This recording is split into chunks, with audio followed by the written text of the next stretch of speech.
Welcome to the Short Stacks, our shorter conversations with authors about their process and their books. I'm your host, Tracy Thomas, and today we're chatting with Maurice Carlos Ruffin, who is the author of the Stacks Book Club pick, We Cast a Shadow.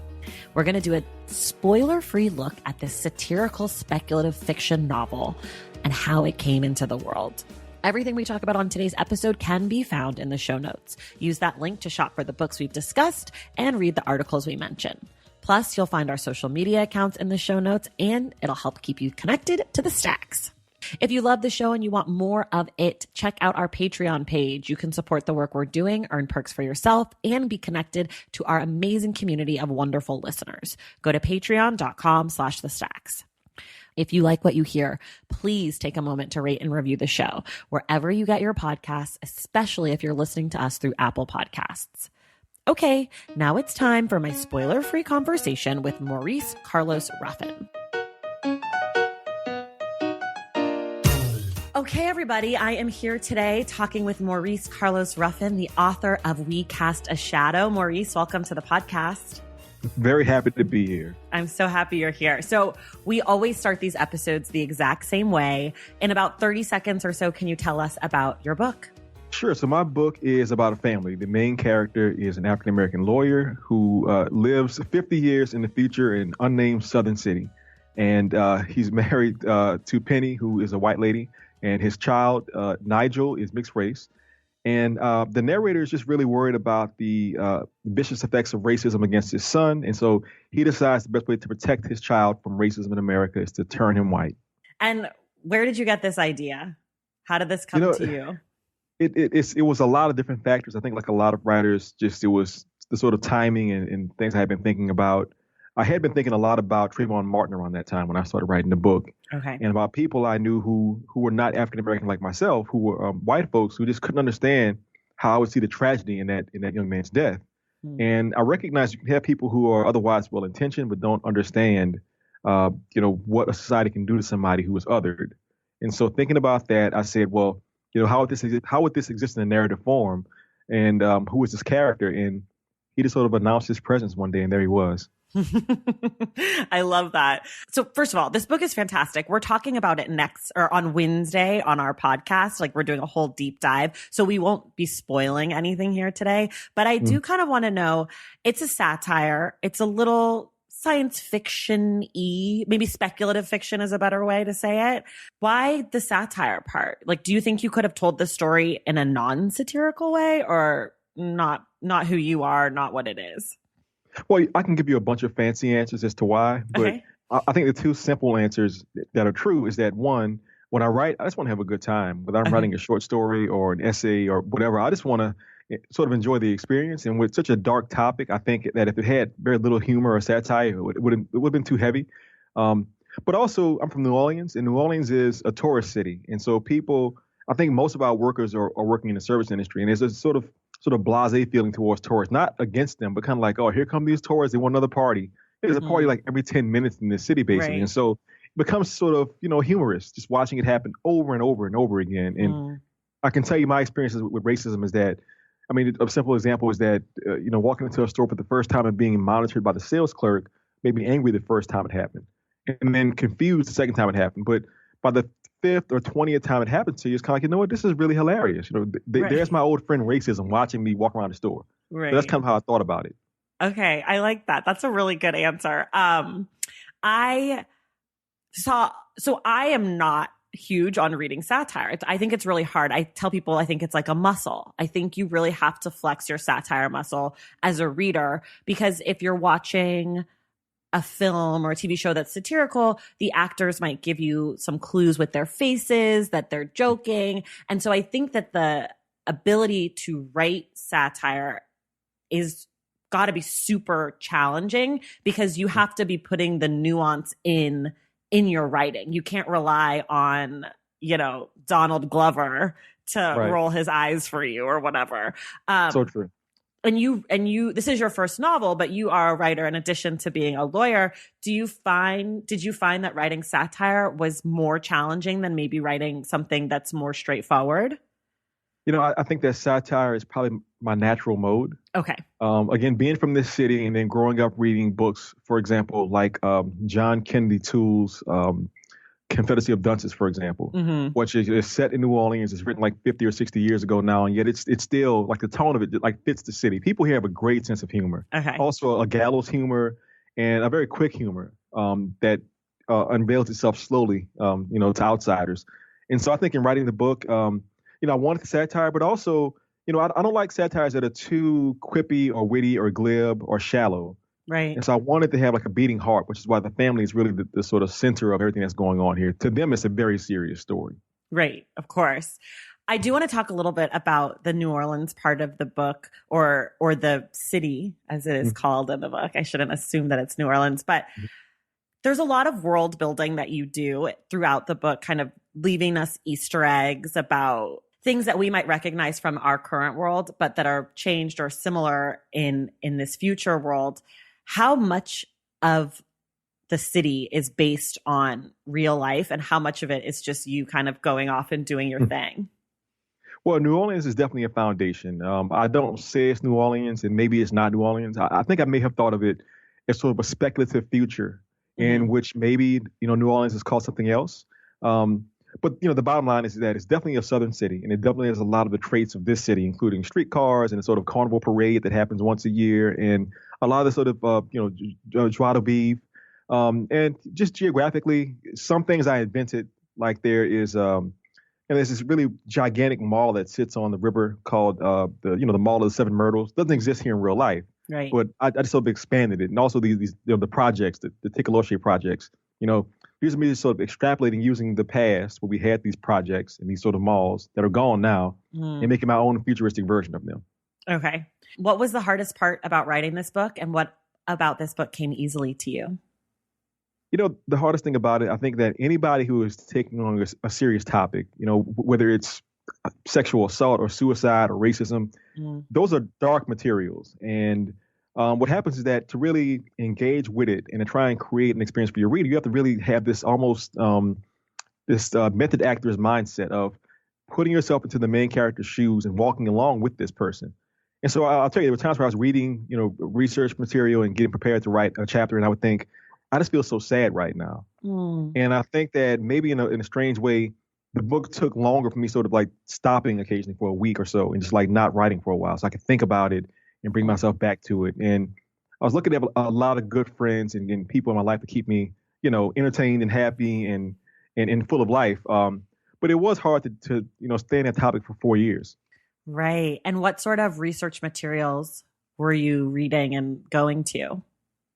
Well, it varies. I mean, I think that I definitely read a good number of nonfiction books. I think maybe the first one I wrote for read for this project was New Jim Crow by Michelle Mm. Alexander, which is just a wonderful book. And part of it is set in New Orleans, where she's researching like Tulane University and the policing of that university.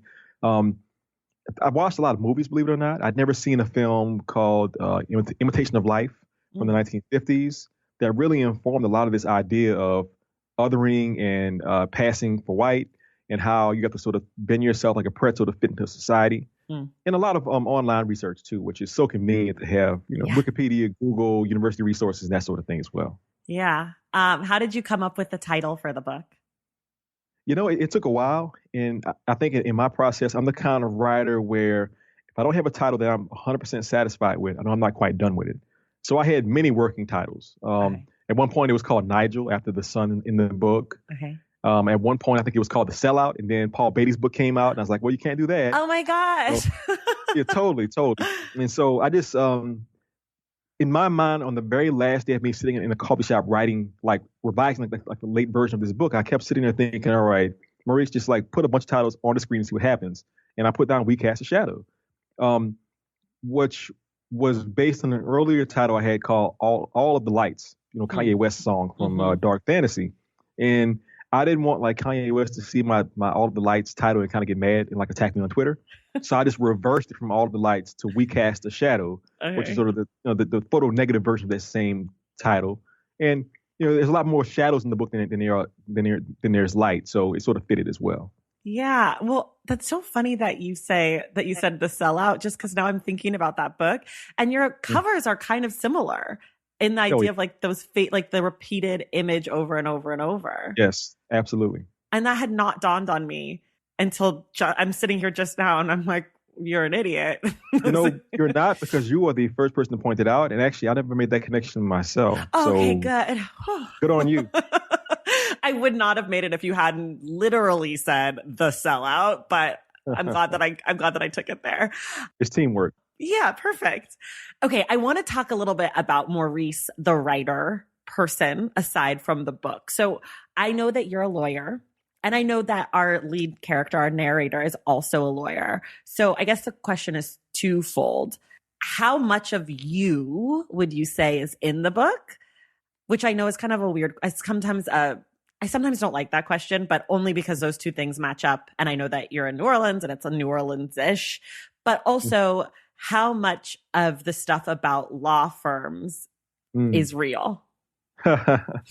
Well, so the thing about it is that if I was not a lawyer, I'm not sure I could have written this book. The sort of source material of this book is my experiences as a lawyer over a 13 or 14 year period, give or take. And, certainly law firms are very particular places. They're problematic across the board for misogyny, for, anti-immigrant, comments because of race, because of the sort of classism. And I mean, I could just go down the list. I think for me as a black man in the South, being in a total of, I think, 5 different firms over that 13-year period, I saw a lot of things. And, I can tell you it's funny. I tried to make the scenes that were set either in the law firm or at firm events seem as sort of surreal as possible. But I had at least one lawyer who worked for a local firm, a middle-aged white guy, say, "You could have went a lot harder and a lot darker, man. Like people in these firms are saying things you would not believe." And my internal response was, well, I don't get to like even hear a lot of that because a lot of those things are said behind closed doors, where the power brokers are talking about women and minorities and that sort of thing. So I went out there, but apparently I could have went even farther. Yeah, turns out. What kind of law do you practice? Well, I'm semi-retired now. So okay. I was a corporate defense lawyer, basically representing insurance companies, hospitals, restaurants. Okay. But now I pretty much teach creative writing full time at LSU in Baton Rouge, Louisiana. Okay. So do you have to go to Baton Rouge a lot? I do. I travel there a few times a week to teach my classes, and I actually enjoy the drive. I like listening to podcasts like yours, or playing music. I've been to my people are from Baton Rouge. No way. Yeah, so I was actually I drove from New Orleans when I was there for a wedding not too long ago to go try to see my dad's house, but it had been torn down, which was a bummer for me. But I did do the drive, and it was beautiful. Yeah. Home, right? Yeah, I'd never been. My dad and his people they moved out to California in the 1930s. So he was a baby, and they did the Great Migration thing, and they went to San Francisco. And so he and my mom had been back to visit, but I had never been. I'd been to New Orleans, but I'd never been to Baton Rouge. So I drove by myself, just like through the bayou. It was gorgeous, but it was a very surreal experience for me. That's quite an adventure. I mean, that's amazing. And I guess I'm proud of your ancestors for making the decision to, I guess, get out for whatever their purposes were. That's a good thing. Valentine's Day is upon us, and I've got love on the brain. Love for books. Duh, of course. Hello. Did you forget what podcast you're listening to? I love bringing you all great reads, exclusive author interviews, and behind the scenes book gossip. But I can only do that with your support over on Patreon and Substack. Our Stacks Patreon community, also known as the Stacks Pack, is where you can go for book club meetups, a private, very active Discord, and a year-long mega reading challenge to help you achieve all your reading goals. Plus, you also get that monthly bonus episode. Now, over on the Substack, you can subscribe to my newsletter, Unstacked, where I keep the book conversations going. I also give you a healthy dose of sports and pop culture, definitely some hot takes happening over there. And again, that bonus episode. If you don't have a few dollars to spare, don't worry. There are free options on the Substack and the Patreon to get you a little extra Stacks magic. Making this podcast is a total team effort, and by supporting my Patreon and my Substack, you allow me to support my amazing team that makes the show possible every single week. So if you or your friends are looking to meet other book lovers and support this indie podcast, come hang out with me on Patreon, Substack, or both. I would love to have you. And since we're talking about love, you can gift subscriptions to the Patreon and the Substack for that special reader in your life. For the Stacks Pack, head to patreon.com/thestacks. And for the newsletter, head to traceythomas.substack.com. And also, there are links to both in the show notes. Okay, see you in the Stacks. Have you read The Warmth of Other Suns? I've read most of it. I still have to, it's on my shelf. I have to finish reading it. Okay. Well, part of it was that I'd finished that book in May of the year, and I had a wedding in New Orleans. So I changed my whole thing. I flew in a day early. Like, I was like, I have to go. I have to see. So anyways, totally off topic, but who cares? It's a podcast. That's why these things are great. Yeah.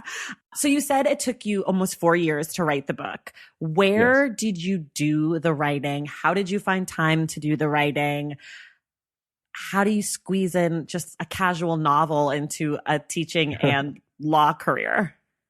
Well, I think that for me, it's a few things. Well, number one, I like to write in coffee shops. Okay. And there's one here that I love. I'll just name it. It's called Orange Couch, which is in the Merity neighborhood, just outside of the French Quarter. And I go there frequently, in other shops as well, including Rook and a few other ones around town.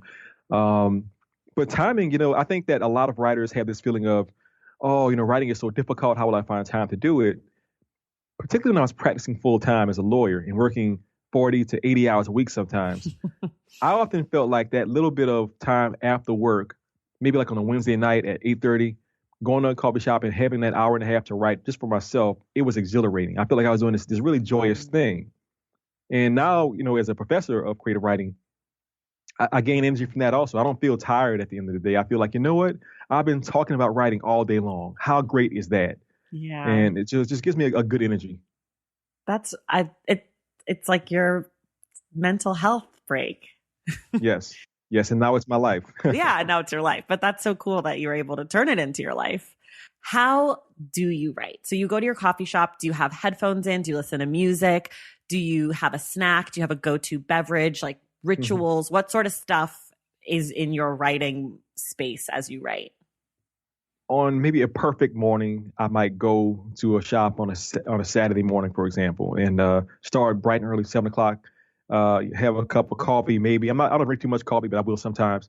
Have maybe some yogurt, granola. Play around for a while. Like, I actually put playtime into my process. I'm gonna go online for a while, like just like surf the web, look at emails, write my personal journal on my computer for a few minutes, and then within an hour or so, I'll start writing. And for me, about 2 or 3 hours is like my max, maybe, I think. There have been times where I would go like an entire day, taking a lunch break, then going back, and then writing one more time later at night or revising at night. And also, I'm kind of unusual in that I've had periods, like for years, I would write to music in my headphones constantly. Like, I would just, like, for my short stories, each story had like its own like signature song that I would write to. And then also internet, people often say, they can't write if they're plugged in the internet, they get distracted. For me, the distraction is part of my process. I love going down those sort of rabbit holes and finding things and kind of being like, yes, I need that in my story.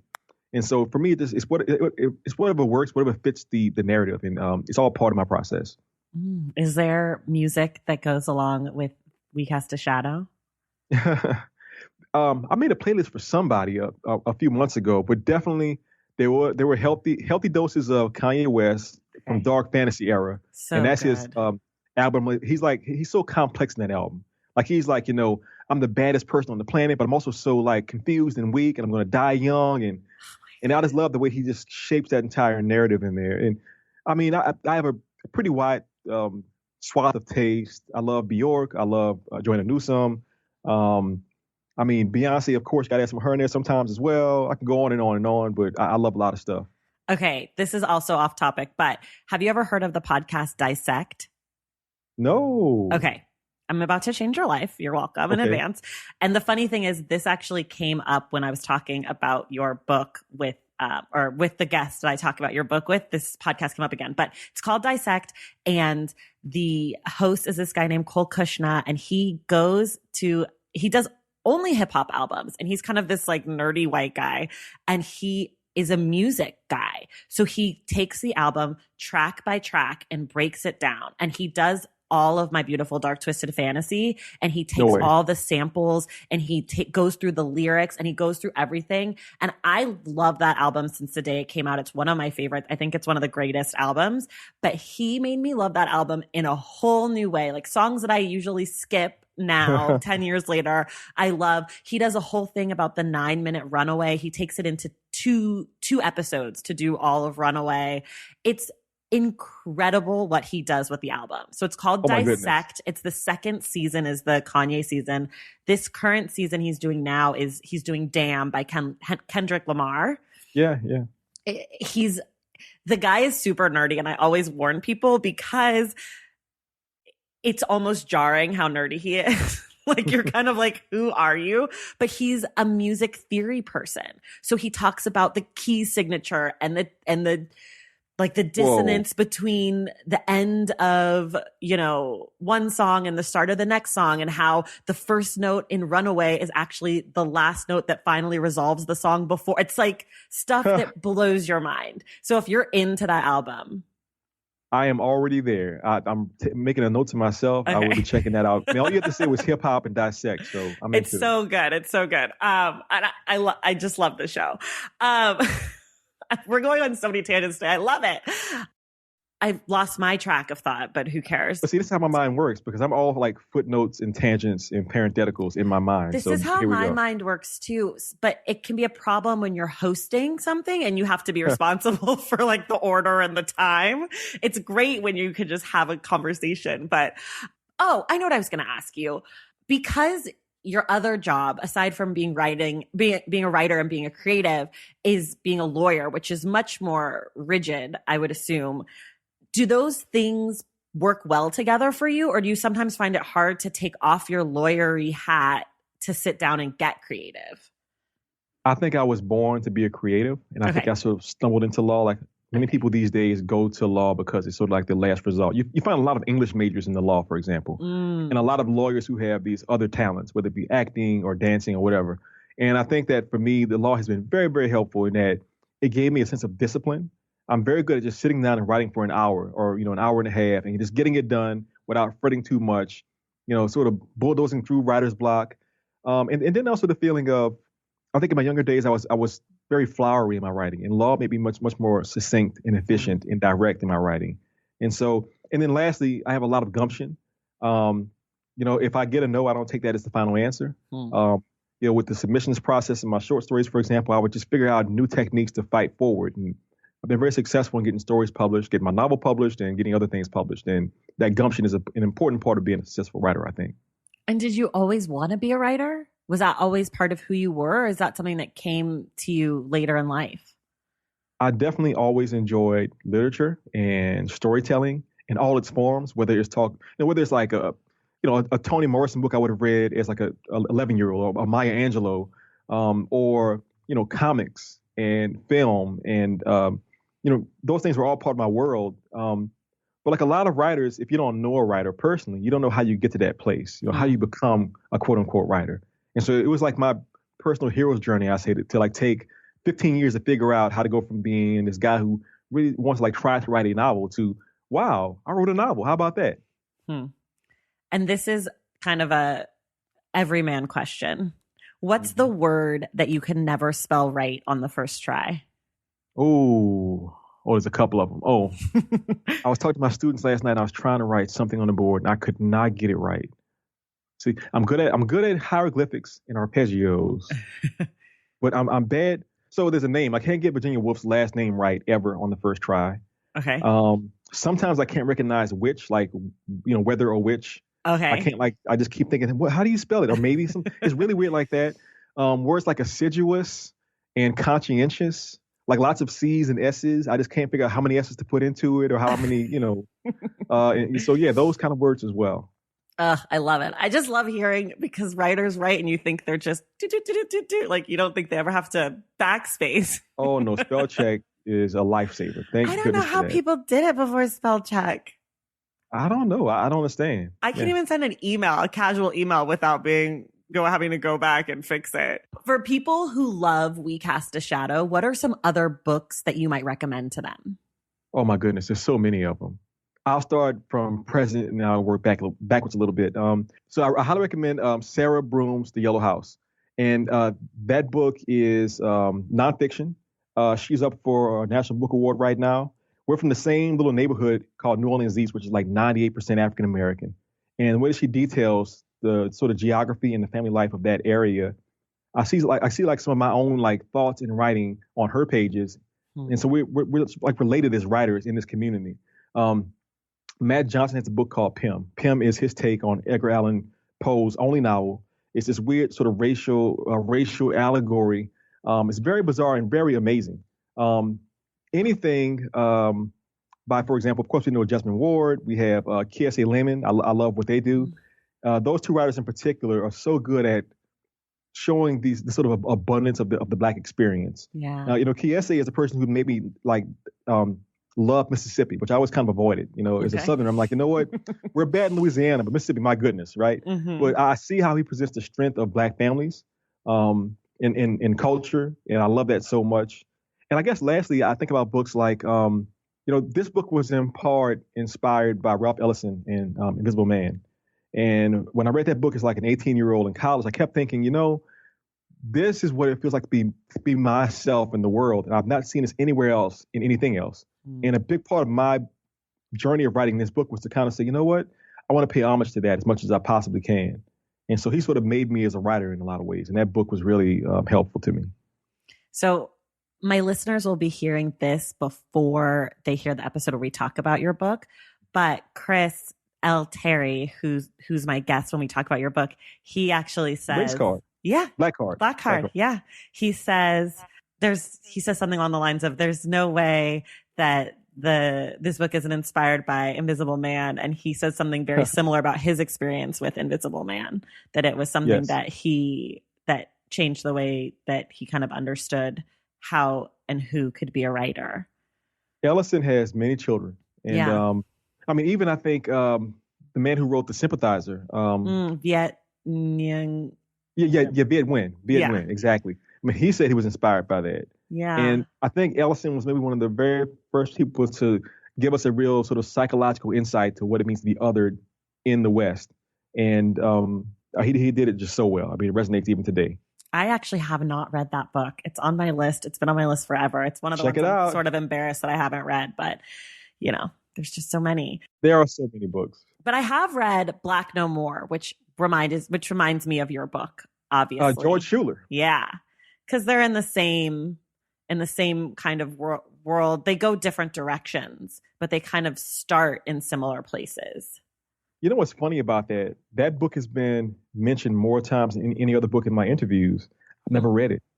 I know what it's about. And I think like my explanation for how that works is that I think that so many of us writers, people of color, are sort of joined across time. Like we're holding hands almost. Mm-hmm. So my premise is almost the exact same premise, just, 80 or 90 years later. But certainly it shows you that we're facing the same issues that were being faced back then. And we're trying to figure out how to approach these things and talk about them in a way that makes sense to ourselves and to non-people of color. Yeah, it's true. Your books are definitely, like I said, they kind of start in the same place and they do go different directions, but they're obviously dealing with the same sorts of questions. And It's just a matter of who kind of your protagonists are that takes them in different places, which is to say that having good, strong characters makes a huge difference. Absolutely.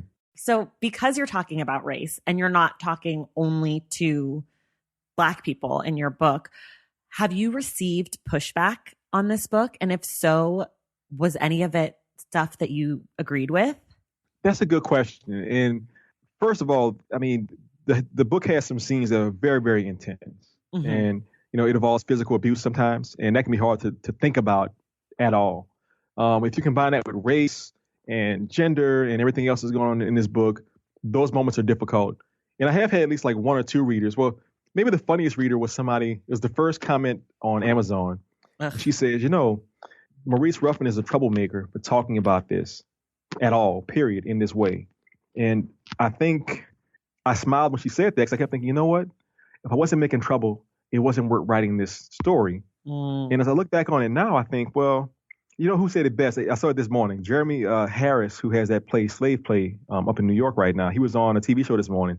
And he said, if I offended anybody or hurt anybody with my writing, I understand that, I accept that, and I can't reject it. But in a sense, I'm only talking to myself. And so if I'm hurting anybody, I'm hurting myself. But if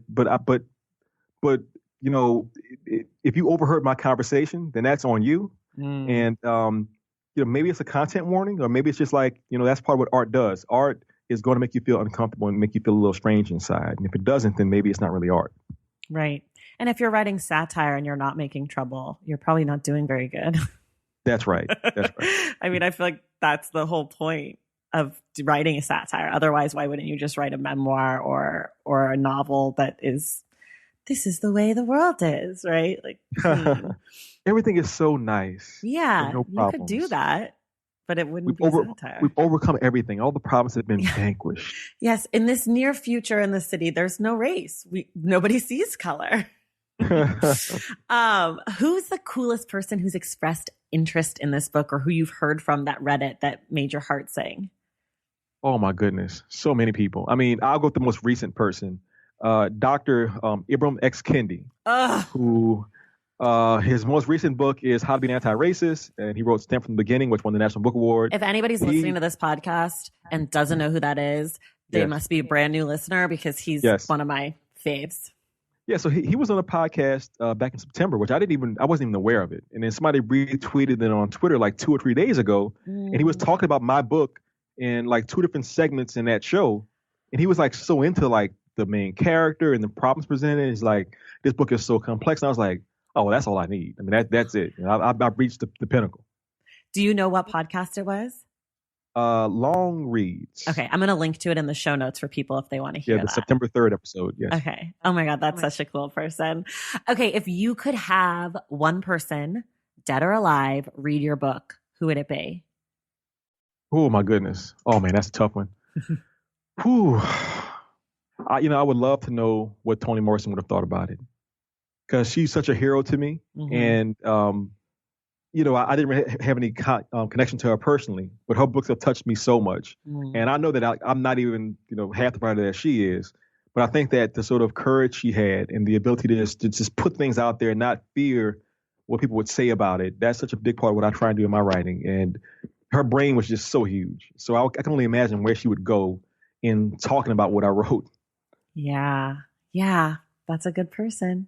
Maurice, that's all I have for you today. Thank you so much for being here. Oh, this was wonderful. I'm so happy to have been a part of this. Me too. And everyone else listening at home, make sure you go get your copy of We Cast a Shadow. It's been out in the world for a while now, so you can get it wherever you get your books. And tune in on Wednesday. We're going to be discussing this book in more detail with spoilers. So make sure you read it before you listen. But Maurice, thank you so much for being here. And everybody else, we will see you in the stacks. Thank you for listening to The Short Stacks, and thank you to Maurice Carlos Ruffin for chatting with me today. Everything we talk about on today's show can be found in the show notes. For more from The Stacks, follow us on social media at The Stacks Pod on Instagram and at The Stacks Pod _ on Twitter. And check out our website, thestackspodcast.com. To join the Stacks Pack and get inside access to this show and more, go to patreon.com/thestacks and join the fun. Make sure you're subscribed to this show wherever you get your podcasts. And if you're listening through Apple Podcasts, please take a moment to rate and review. Our graphic designer is Robin McCrite, and our theme music is from Tagirajis. This show was created and produced by me, Tracy Thomas, and I will see you in the Stacks.